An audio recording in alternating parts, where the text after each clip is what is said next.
Hey guys, welcome back to another episode of Conversations That Lead to Greatness. My name is Akeisha Smith. And I'm Lester Smith. And we're committed to helping you guys tap into your greatness by uploading great content that will educate, motivate, and inspire you to create the life you desire. Now, today's episode, the topic is going to be about relationships, okay? What do you do when you ask God to send you a spouse, excuse me, and he sends something totally different of what you prefer or what your preference is? What do you do in that situations? So grab your pen, grab your paper, and take great notes, guys. Let's dive in. This is Conversations That Lead to Greatness.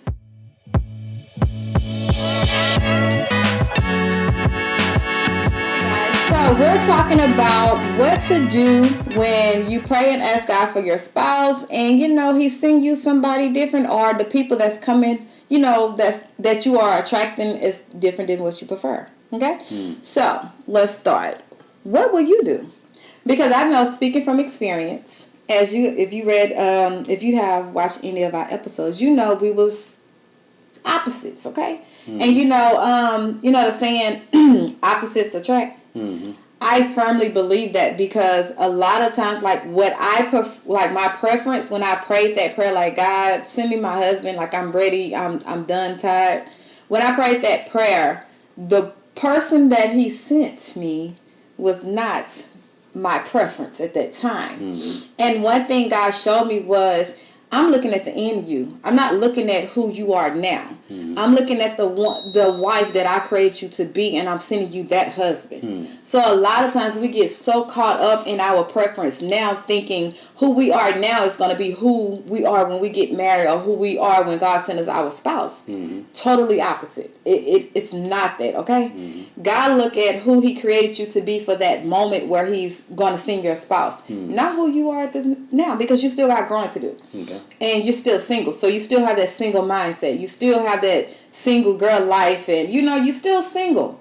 So why would he send you something you prefer now when it's not who you're going to be later? Exactly. Does that make sense? Yeah, it makes sense to me. Okay. And y'all know me. I was used to dating light-skinned females. So when God sent me a dark-skinned female, I was like, okay. All right, let's try it out. See what happens.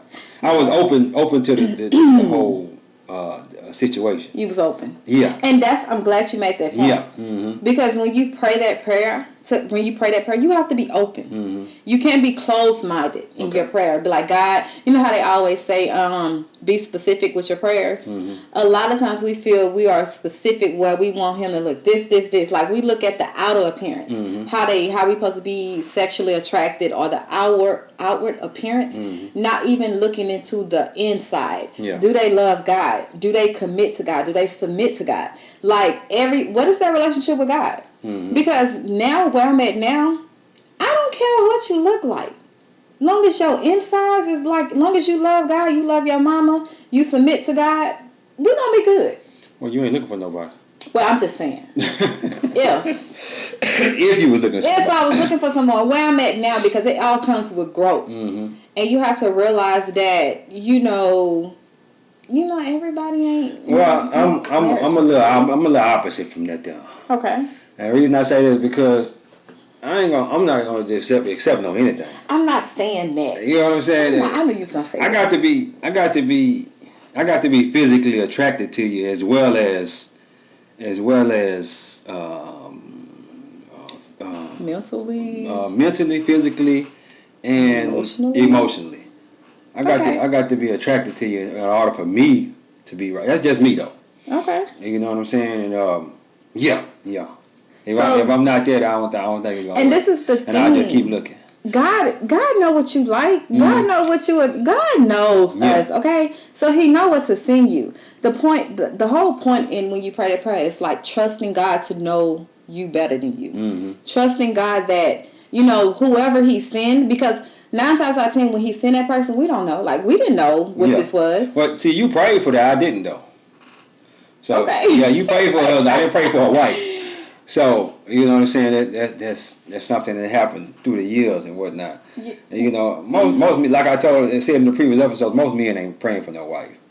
You know what I'm saying? We get in a relationship, and if it happens, it happens. It happens. Yeah. Okay. Yeah. But I would still say, when you It's a very small percentage. anywho, moving forward, when you what else, Spencer? You might forget what I was gonna say. Oh, like when this happened, we didn't know what it was. No, we didn't. Like I kind of had a clue because I had that relationship with God, and that was what I prayed for. He was kind of like answering a prayer, but it was so different because that wasn't what I was like. Nah, God, that ain't it. I like that dark, black of the berry, sweet of the juice, kind of. I wouldn't even say regular because I only had one bad boy. That was.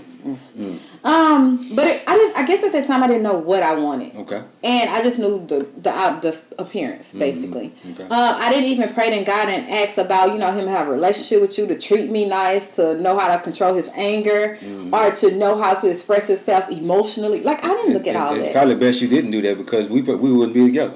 Why you say that? Because all of what you just said, it wasn't nothing going on over here. See, you made a whole point. Yeah. Because God seen you. You would have went all into the specifics. We wouldn't be together. Yeah, you know what I'm saying? You could have messed that up. Hey, I'm just saying. But that was the whole point. Yeah.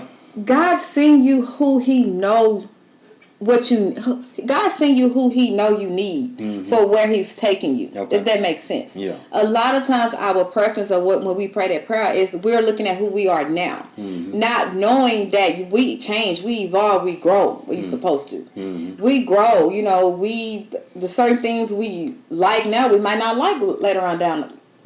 Years down the line. So God look at that end goal and send you that person. Now the key thing is, what do you do? Do you sit there and just disobey? I don't say you disobey, but be rebellious and be like, "No, God, this ain't it." Because so many people you can be rebellious. Yeah. You're gonna continue to struggle too. And how many people you knew? Have or know who said, "Man, I messed up a good thing." Man, like they wish they can go back because most of them be guys. Ooh. Yeah, most of the ones that I'm just saying. You right. It's mostly guys. From specifics, from who I talk to, and most of them be guys. Yeah, you right on that. Yeah. Because they looked at maybe she wasn't appealing as much, or she gained a little weight. They look at the small things. The grass is green on the other side of the fence. Yeah, and then once you realize, like, man, once you get old and you start maturing, you be like, man, this stuff don't even matter no more. Well, the person God sent you, he ain't she. This is the thing. Might be off topic, but this is the thing. The person you're praying for, God loved them too. Like God loved all of us. We are all. Say, I'm praying for a husband. He loves you as well.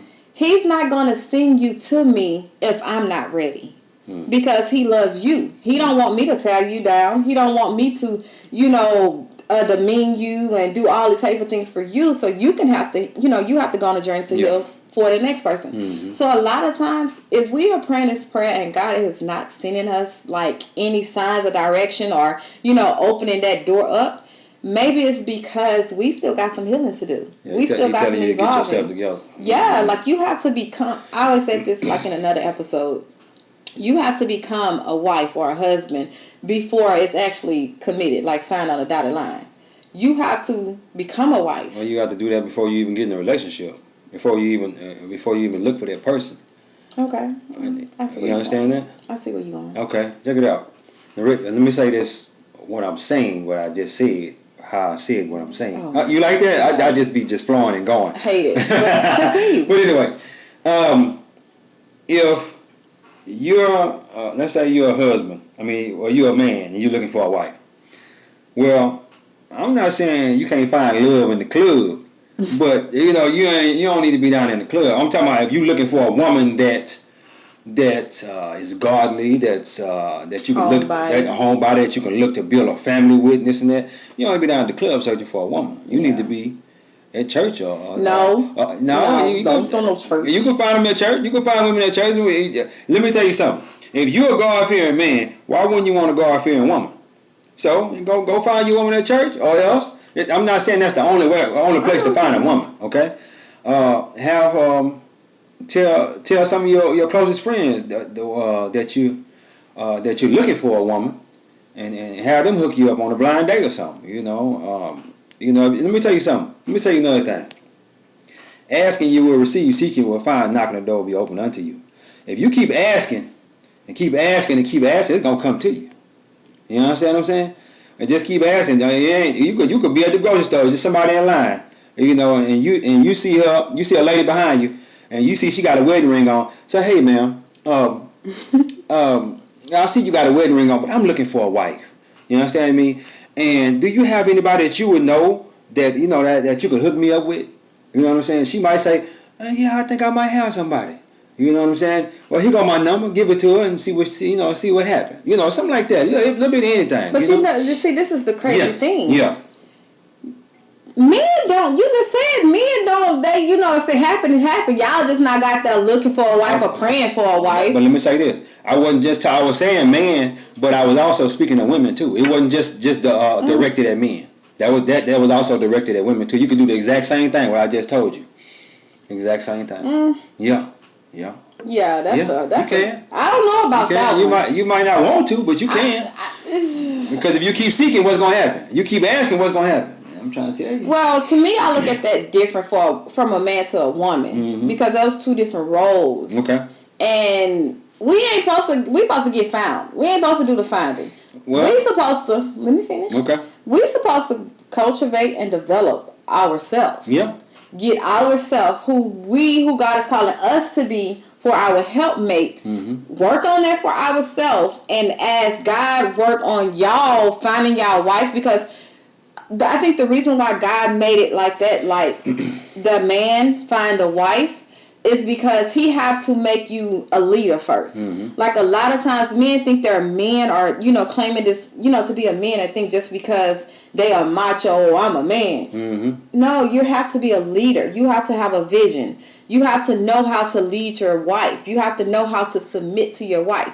But the thing is, you can't submit to your wife if you can't submit to God. If you can't follow God's leadership, there's no way you can lead a wife. And I think a lot of times God have y'all working in that area before you even come along with us, if that makes sense. Because we're working on something different, becoming a wife, becoming our feminine self, and letting go of all the hurt and forgiving of the things we have done, because we're emotional. We internalize everything. Okay. And God works on y'all to get y'all to the point how to be an actual man under leadership of God. Okay.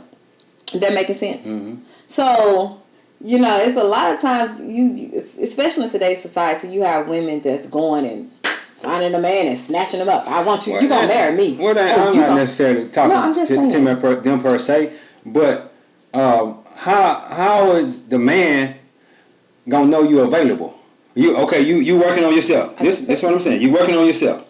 Okay? You live by yourself and whatnot, and you going to work every day, you coming home, you working on yourself, you reading, you cultivating your mind, you getting right, you know what I'm saying, talking to God and this and that. Okay, you doing all that. But your homegirl, she might know somebody. So you say she keep asking you over and over again, hey, you ready? You're like, nah, I ain't ready for no man yet. I'm just working on myself and this and that. And one day she gonna ask you if you ready. You say, hey, I think I'm ready. Yeah, it's your homegirl. And then she introduced you to somebody. Exactly. You ain't going and snatching a man up and saying, hey. That wasn't what I was saying. Oh, that's what it put it like. Like you say, it can go both ways. I was like, a lot of times, you got to. But I'm just saying, most of the time that we meet somebody, it be through other people. Yeah. Yeah, most of the time. I ain't going to say all the time. Got to clarify for the people. Because how did we meet? Through other people. Exactly. Through other people. A blind date. Yes. Okay. Yes. That's all I'm saying. I'm just saying you got to clarify. Yeah. And you weren't necessarily looking for a husband at that point in time. Yeah.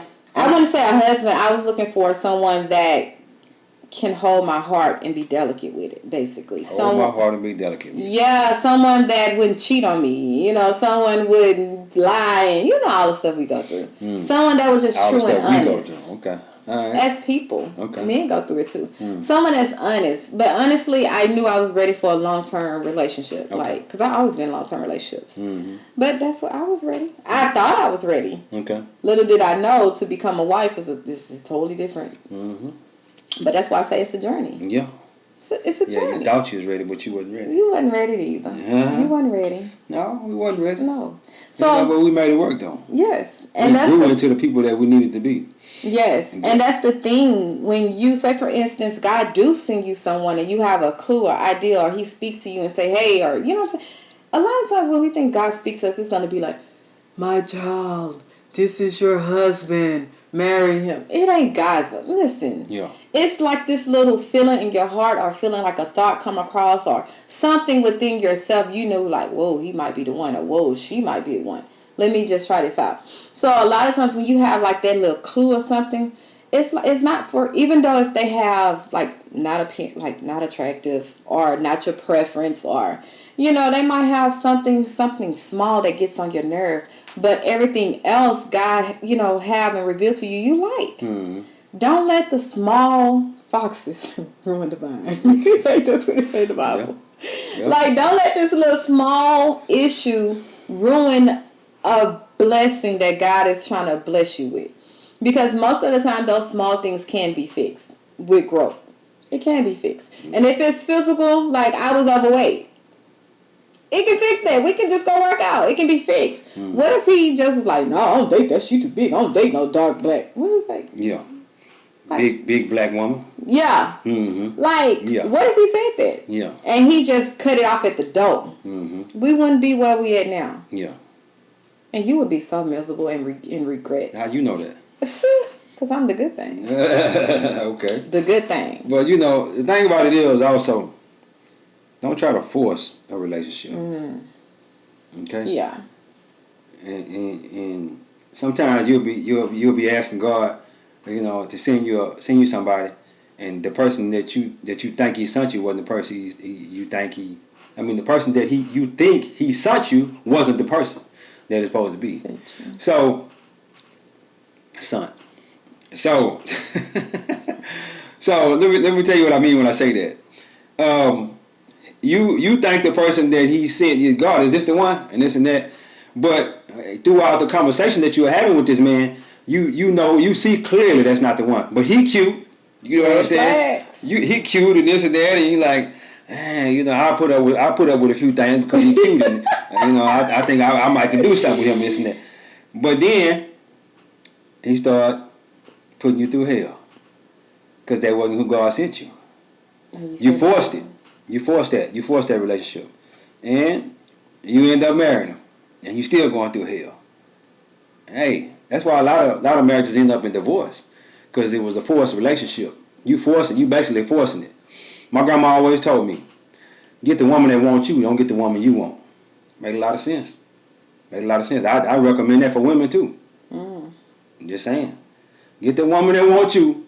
Don't get the woman you want. That was pretty harsh for me, because when you think about it, but I understand what she was saying. Yeah. Clarify. We got to switch to the because if I got the woman I want, I'm gonna be chasing her all the time. You know, putting up with a little bit of everything. You know what I'm saying? To stay with her, and that's not something you want to do. You know, you want that peace in your household. You know, yeah. It makes a lot of sense though. I guess. Okay. That's what I'm gonna tell my daughters, my 2 daughters. Get the one that. Okay. Get the one that wants you and not the one you want. I guess. Because he's gonna put you through hell if you get the one you want. And and just I wanted to touch on when you talk about forcing it. Yeah. A lot of times when we have this conversation with God, we pray. You know, Satan's there listening as well, okay? And he does send counterfeits. He sends those counterfeits because he know your desires. He know what attracts you. He know what makes your heart skip a beat, and he know what your preference is. So he's going to send a counterfeit, okay? You have to have discernment on, is this God sent or this counterfeit? Do I entertain it or do I leave it alone? A lot of times we get so bored in our journey of singleness that we entertain fools or we entertain counterfeits. And we thinking, oh, we're just having fun. But before you know it, your heart is intertwined. Your soul is. But don't you have to entertain them to find out if he's from God or the devil? What I mean by that is discernment. So, let me give you an example. Okay? Hypothetically. Okay? A guy come up to me, hey, yo, what's up, man? What's up, shorty? Like, holler at me something totally different, right? I know that's not God sent, because I get offended. Like, don't holler at me like that. Like, don't even talk to me like that.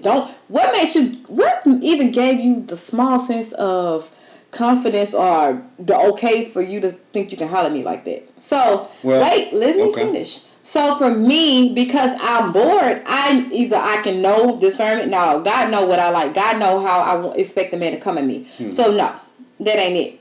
Or if I'm bored, I can entertain it. Well, you know what I'm saying? Just to have fun because I'm bored. Discernment. You know what you're attracted to. You know God is not going to send you something totally, completely out of the ordinary that is like a pet peeve of yours, if that makes sense.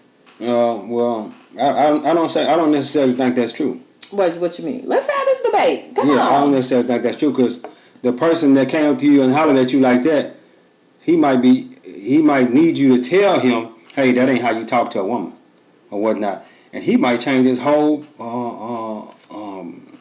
what am I trying to say? His whole persona, the way he talk to you just by you telling him that. Gotta be careful when you say that because then they call that hero syndrome. They go that, oh, let me help change. Let me show you this is not what it is.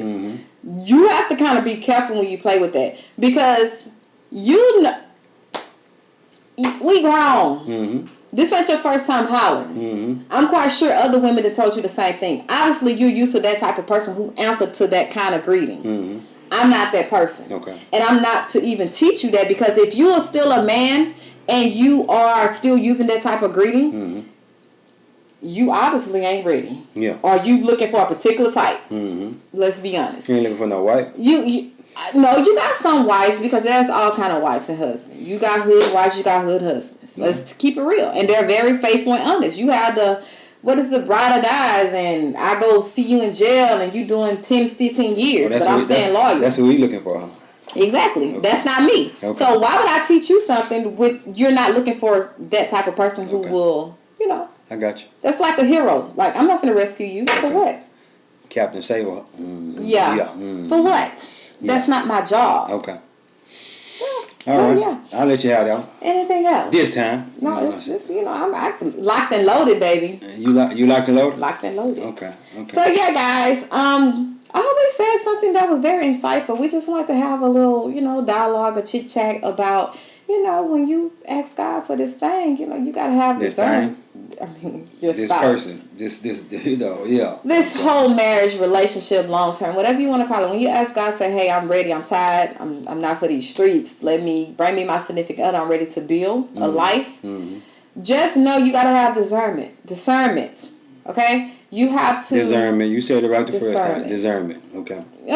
Yeah. You got to have that, okay? And also, you have to still be connected to God. You can't just pray for something and pull away because the devil will steal counterfeits. And if you're not connected to God or, working on yourself, you're going to entertain it. And when you entertain it, that just push your husband farther and farther behind. God is just waiting on us to get ready.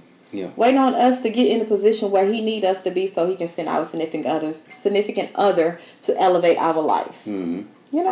Yeah, because he who finds a wife finds a good thing. And what? And finds favor from the Lord.